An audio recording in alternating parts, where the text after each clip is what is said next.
Hey hello everyone welcome back to my channel. So ഇന്ന് നമ്മളൊരു അടിപൊളി വൈനിൻ്റെ recipe ആയിട്ടാണ് വന്നിരിക്കുന്നത്. അപ്പം എനിക്കറിയാം മിക്ക ആൾക്കാർക്കും വൈന് വളരെ ഇഷ്ടമുള്ളതായിരിക്കും. അപ്പോൾ ഇതൊരു ഗ്രേപ്പ് വൈൻ റെസിപ്പിയാണ്. വളരെ ലൈറ്റായിട്ടുള്ളൊരു വൈനാണ്. കൂടുതൽ വീര്യത്തിന് വേണ്ടിയിട്ടുള്ള ഒന്നും നമ്മൾ ആഡ് ചെയ്യുന്നില്ല. വളരെ സിമ്പിളായിട്ട് കുക്കിങ്ങൊന്നും വലിയ അറിയണമെന്നൊന്നുമില്ല ഇത് ചെയ്യണമെങ്കിൽ. നമുക്ക് പെട്ടെന്ന് വീട്ടിൽ തന്നെ ഉണ്ടാക്കിയെടുക്കാൻ പറ്റുന്ന ഒരു അടിപൊളി വൈനാണ്. അപ്പോൾ നമ്മളിത് 21 ഡേയ്സിൻ്റെ വൈനാണ് നമ്മളിപ്പോൾ ചെയ്യാൻ പോകുന്നത്. അപ്പം നമുക്ക് നോക്കാം എങ്ങനെയാണ് ചെയ്യുന്നത് എന്നുള്ളത്. അപ്പോൾ അതിനാദ്യമായിട്ട് വേണ്ടത് ഒരു കണ്ടെയ്നർ എടുക്കുക എന്നുള്ളത്. കണ്ടെയ്നർ നിങ്ങൾക്ക് വേണമെങ്കിൽ ഭരണിയായിട്ട് എടുക്കാം, അല്ലെങ്കിൽ വേറെ ഏതെങ്കിലും കണ്ടെയ്നേഴ്സ് എടുക്കാം. പക്ഷേ പുറത്തത്തെ ലൈറ്റ് ഉള്ളിലേക്ക് വരാത്ത രീതിയിലത്തെ കണ്ടെയ്നേഴ്സ് എടുക്കാൻ പ്രത്യേകം ശ്രദ്ധിക്കുക. കണ്ടെയ്നർ സൺലൈറ്റിൽ വെച്ചിട്ട് ഡ്രൈ ആക്കിയിട്ടുണ്ടാവണം. ഇപ്പം സൺലൈറ്റിൽ വെച്ചിട്ട് പെട്ടെന്ന് തന്നെ എടുക്കുമ്പോൾ ശ്രദ്ധിക്കുക, കണ്ടെയ്നർ ചൂടുണ്ടെങ്കിൽ ഉള്ളിൽ മോയ്സ്ചർ ഉണ്ടാവും. അപ്പോൾ അതുകൊണ്ട് കണ്ടെയ്നർ അത്ര അങ്ങോട്ട് ഹീറ്റാക്കാണ്ട് കുറച്ച് തടലത്ത് വെച്ചൊന്ന് ഡ്രൈ ആക്കിയതിന് ശേഷം എടുക്കുക. പിന്നെ നമുക്ക് ആവശ്യമായത് കുറച്ച് ഗ്രേപ്സ് ആണ്. അപ്പോൾ ഞാനിപ്പോൾ 1 kg ഗ്രേപ്സ് വാങ്ങിച്ചിട്ടുണ്ടായിരുന്നു. പക്ഷേ അതിൻ്റെ തണ്ടൊക്കെ പോക്കിയപ്പോഴത്തേക്ക് ഒരു 850 അടുത്തുണ്ട്. പിന്നെ ചൂടാറിയ വെള്ളമാണ് എടുക്കേണ്ടത്. നമ്മൾ തിളപ്പിച്ച് ഫുൾ റൂം ടെമ്പറേച്ചറിലേക്ക് വന്നിട്ടുള്ള വെള്ളമാണ് നമ്മൾ ഇതിന് വേണ്ടിയിട്ട് യൂസ് ചെയ്യേണ്ടത്. പിന്നെ വേണ്ടുന്നത് 4 ഏലക്ക, 4 ഗ്രാമ്പു, ഒരു പീസ് പട്ട പൊടിച്ചത്. എത്രയാണ് ഇതിനാവശ്യമായിട്ടുള്ള സാധനങ്ങൾ. അപ്പോൾ നമുക്ക് ആദ്യം തന്നെ ഈ കണ്ടെയ്നറിലോട്ട് മുന്തിരിങ്ങ ഇട്ട് കൊടുക്കാം. മുന്തിരിങ്ങ നന്നായിട്ട് കഴുകിയതിന് ശേഷം നമ്മളൊരു ക്ലോത്തിൽ ഇട്ട് കൊടുത്തിട്ട് അതൊന്ന് ചെറുതായിട്ടൊന്ന് ഡ്രൈ ആവണം. അല്ലെങ്കിൽ നിങ്ങൾക്ക് ടിഷ്യൂസിൽ ഇട്ടിട്ടൊന്ന് വൈപ്പ് ചെയ്ത് എടുത്താലും മതി. അപ്പോൾ അതിൽ ഈർപ്പം ഇല്ലാതിരിക്കാൻ വേണ്ടിയിട്ടാണ് അങ്ങനെ ചെയ്യുന്നത്. അതിനുശേഷം നമുക്ക് കുറച്ചായിട്ട് ഷുഗർ ആഡ് ചെയ്ത് കൊടുക്കാം. ലെയർ ബൈ ലെയർ ആയിട്ട് നമുക്ക് ഗ്രേപ്സ് ഇടുക, അതിന് കണക്കായിട്ടുള്ള ഷുഗർ ഇട്ട് കൊടുക്കുക.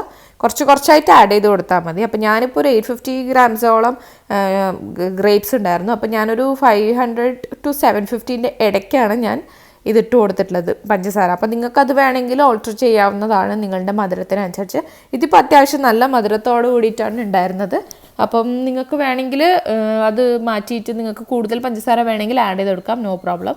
അപ്പോൾ ഞാനിപ്പോൾ ഒരു 650 ആ ഒരു റേഞ്ച്, ആ ഫുൾ 750 വാങ്ങിച്ചു വെച്ചിട്ടുണ്ടായിരുന്നു. പക്ഷേ അത് മുഴുവനായിട്ട് ഇട്ടിട്ടുണ്ടായിരുന്നില്ല. പക്ഷേ ഏതാണ്ട് 3/4 ഇട്ടിട്ടുണ്ട്. അപ്പോൾ അങ്ങനെയാണ് ഇട്ട് കൊടുത്തിട്ടുള്ളത്. പിന്നെ 4 ഏലക്കായ ഇട്ടിട്ടുണ്ട്, 4 ഗ്രാമ്പും, ഒരു പീസ് പട്ട പൊടിച്ചതാണ് അതിൻ്റെ മുകളിലേക്കായിട്ട് ഇട്ട് കൊടുത്തിട്ടുള്ളത്. അതിനുശേഷം 1 ലിറ്റർ വെള്ളം ഞാൻ എടുത്തിട്ടുണ്ട്. ഇത് മുങ്ങാൻ വേണ്ടിയിട്ട് കറക്റ്റായിട്ട് ഞാൻ തിളപ്പിച്ച് ആറിയ വെള്ളമാണ് യൂസ് ചെയ്തിട്ടുള്ളത്. അതിങ്ങനെ ഒഴിച്ചു കൊടുത്തിട്ടുണ്ട്. അത് മുങ്ങാൻ വേണ്ടിയിട്ട് നിങ്ങൾക്ക് എത്രത്തോളം ഗ്രേപ്സൊക്കെ മുങ്ങിയെന്ന് മനസ്സിലാവുന്ന രീതിയിൽ നിങ്ങൾ വെള്ളം ഒഴിച്ചു കൊടുക്കാവുന്നതാണ്. അപ്പം അത് നിങ്ങൾ ജസ്റ്റ് ഒന്ന് നോക്കിയിട്ട് ഒഴിച്ചു കൊടുത്താൽ മതി.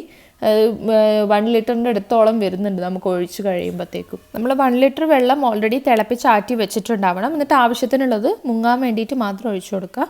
അതിനുശേഷം ഞാനൊരു 1/2 ടീസ്പൂണോളം ഈസ്റ്റ് ഇട്ട് കൊടുത്തിട്ടുണ്ട്. ഇൻസ്റ്റൻറ്റ് ഈസ്റ്റാണ് ഞാൻ ഉപയോഗിച്ചിരിക്കുന്നത്. നിങ്ങൾക്ക് ഇഷ്ടമുള്ളത് യൂസ് ചെയ്യാം, കുഴപ്പമൊന്നുമില്ല.